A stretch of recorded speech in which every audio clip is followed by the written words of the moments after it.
Hello and welcome to another YouTube video. आज जो हम टॉपिक आपके साथ डिस्कस करने वाले हैं वो है डायबिटीज़ एंड सिम्टम्स, इसकी इलामात क्या हैं, होती क्यों है, इस पे हम काबू किस तरह पा सकते हैं और इसकी नॉर्मल वैल्यू होती क्या है। शुरू करते हैं video. Diabetes actually a imbalance between two things, insulin and glucose. Body आपकी ग्लूकोज भी बनाती है, इंसुलिन भी बनाती है नॉर्मल रेंज में, जो नॉर्मल पर्सन में होती है। जबकि शुगर वाले बंदों में होता क्या है कि या तो उनकी इंसुलिन जो सी है वो कम बन रही है, इंसुलिन कम बन रही है, या जो बन रही है वो सेल पे एक्ट नहीं कर रही सही, मतलब सेल रेजिस्टेंट हो गए हैं। ये एक वजह, या एक वजह ये है कि वो ग्लूकोज इंटेक उनका बहुत ज़्यादा है, जिसकी वजह से बॉडी को टाइम नहीं मिल रहा कि वो इतनी इंसुलिन प्रोड्यूस करे कि वो ग्लूकोज को ब्रेक डाउन कर सके, जिसकी वजह से हाइपरग्लाइसीमिया या शुगर का लेवल बॉडी में बढ़ जाता है। अब इसकी जो सी मेन 4-5 जो सी इसकी कंट्रीब्यूटिंग फैक्टर्स हैं या रिस्क फैक्टर हैं जिसकी वजह से ये शुगर होती है, ये है जेनेटिक्स, एक तो मेन फैक्टर है, family history and age. These 3 are non modifiable के मतलब आप इनको कुछ भी नहीं कर सकते। इसके अलावा जिनको आप कुछ कर सकते हैं उनमें आता है ओबेसिटी, आपकी लाइफस्टाइल और डाइट। ये 3 मेन फैक्टर्स हैं जो आपकी डायबिटीज़ को इफ़ेक्ट करते हैं या होने से बचाते हैं।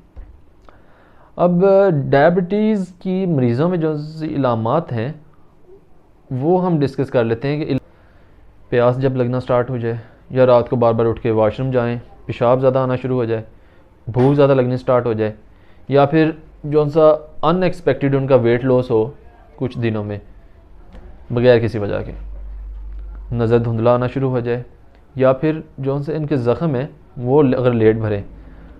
अगर आपके में से किसी को ऐसी इलामात हैं तो आपको फ़ौरन अपनी शुगर लेवल चेक करवाना चाहिए।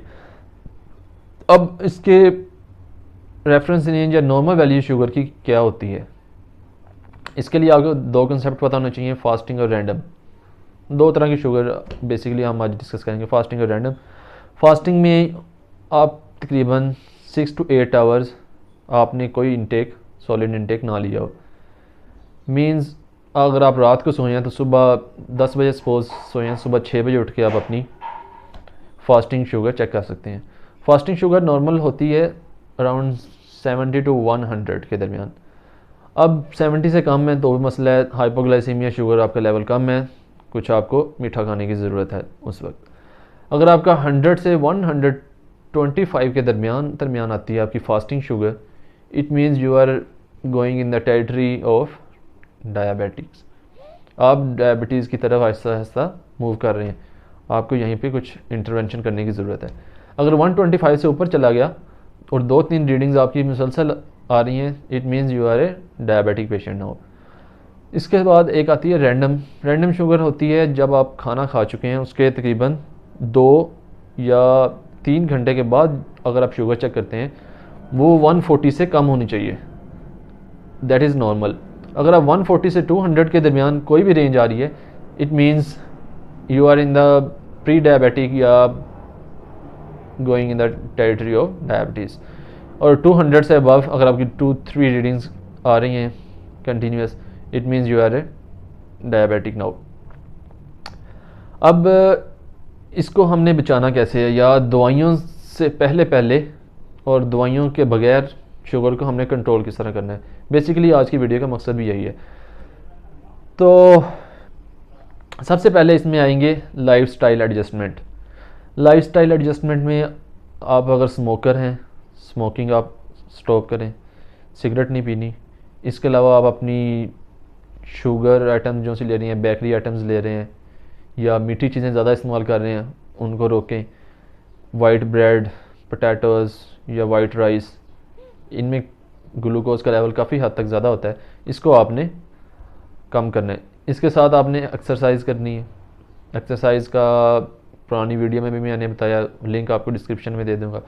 उसके साथ ओबेसिटी, मोटापा पाना है, उसको आपने कम करना है। जल्दी सोना है, सुबह जल्दी उठना है, स्ट्रेस नहीं लेना। और एक और बात, डायबिटिक पेशेंट जो होते हैं वो ज़्यादातर मैंने देखा है कि वो परफेक्शनिस्ट होते हैं कि मतलब वो कहते हैं कि ये चीज़ परफेक्ट होनी चाहिए, तो उनके साथ घर वालों को और उनको ख़ुद भी बहुत ज़्यादा मेहनत और एहतियात और प्यार की ज़रूरत है, because no one is perfect in this world. बस उनको ये समझाने की ज़रूरत है। इसके बाद हम डाइट जो सी है वो मैंने डिवाइड की है 5 में, ठीक है। सबसे फर्स्ट पे मैंने रखा है ग्रीन लीफी वेजिटेबल्स को। ग्रीन लीफी वेजिटेबल्स में आपके पास पालक, मेथी, सुहांजना, शलजम या मूली, इनके पत्ते, मतलब सब्ज़ पत्तों वाली जो भी सब्ज़ियां हैं वो आप ज़्यादा से ज़्यादा इस्तेमाल करें।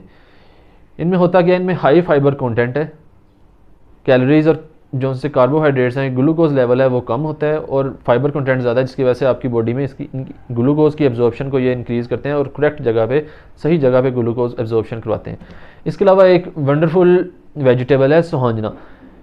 इसके पत्ते जो से है ये बेस्ट है इंसुलिन की सिक्रीशन के लिए। ये किस तरह करते हैं, इनमें केमिकल होता है एस्कॉर्बिक एसिड। एस्कॉर्बिक एसिड करवाता क्या है कि आपके लबलुबा है या पेंक्रियाज है उसको सेंसिटाइज करता है या उसको मोटिवेट करता है वो इंसुलिन प्रोड्यूस करे। इंसुलिन प्रोड्यूस होगी तो आपकी ग्लूकोज का लेवल नॉर्मल हो जाएगा। उसके बाद आते हैं आपके होल ग्रेन्स। एक होते हैं रिफाइंड ग्रेन्स, एक होल ग्रेन्स। रिफाइंड ग्रेन्स आपने इस्तेमाल नहीं करनी, मतलब जो से रिफाइंड आटे वगैरह मिलते हैं मार्केट में वो आपने इस्तेमाल नहीं करने। होल ग्रेन इस्तेमाल करें जिनमें मकई, जौ का दलिया, राई और सागुदाना, बाजरा, ब्राउन राइस, ये कुछ एग्जांपल्स हैं जो कि होल ग्रेन्स में आ जाती हैं, ये आप इस्तेमाल करें। ये करवाते कि इनमें भी हाई फाइबर कंटेंट है और आपकी ग्लूकोज का लेवल वो कम है, जिसकी वजह से आपका ग्लूकोज लेवल नॉर्मल रहता है या कम रहता है। इसके बाद आते हैं बीन्स या सीरियल्स। बीन्स में आपके पास दालें जो सी हैं उसमें ज़्यादातर बेसिकली लोबिया, लाल लोबिया, काला चना, सफ़ेद चना, मूंग, माश, इनकी दाल, सोयाबीन, ये इफ़ेक्टिव किस तरह से होते हैं कि इनके ग्लूकोज कंटेंट कम होता है, लेकिन जो होते हैं कार्बोहाइड्रेट्स इनमें वो होते हैं कम्प्लेक्स कार्बोहाइड्रेट्स होते हैं, तो वो बॉडी को ब्रेक डाउन के लिए टाइम ज़्यादा लगता है।